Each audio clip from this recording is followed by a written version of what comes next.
Once upon a time in a city there stood a statue of a beautiful and happy prince. His body was covered with gold leaf, his eyes with sapphires, and his sword with rubies. One day, as winter was approaching, a swallow decided to stop and rest at the foot of the statue of the prince. As the swallow rested, a drop of water fell from above. It was the tears of the prince. "I see so much sadness in the city. There is a sick little boy over there, but he is too poor to buy medicine.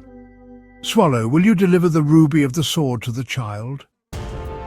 The swallow did as the prince asked and delivered the ruby to the child.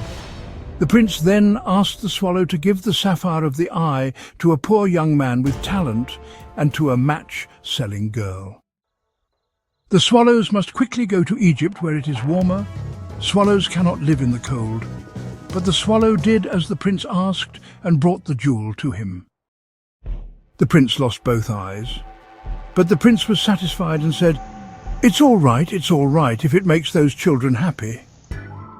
Hearing this, the swallow decided not to go to Egypt, but to take the place of the prince's eyes.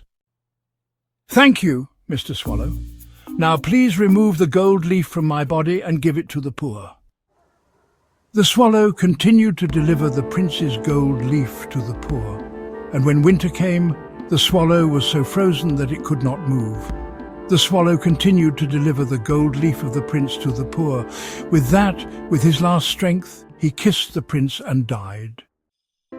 Snap! At that moment, the prince's heart broke because he could no longer bear the sadness.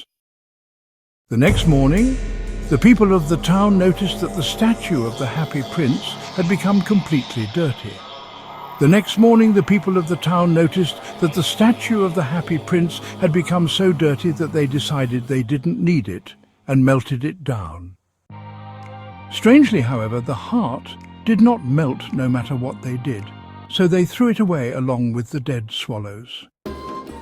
At that time, God and an angel came to this town. God told the angel to bring the most beautiful thing in the city. The angel brought the prince's heart and the swallows. When God saw them, he nodded his head in satisfaction. Thus the prince and the swallow were taken to heaven and lived happily ever after.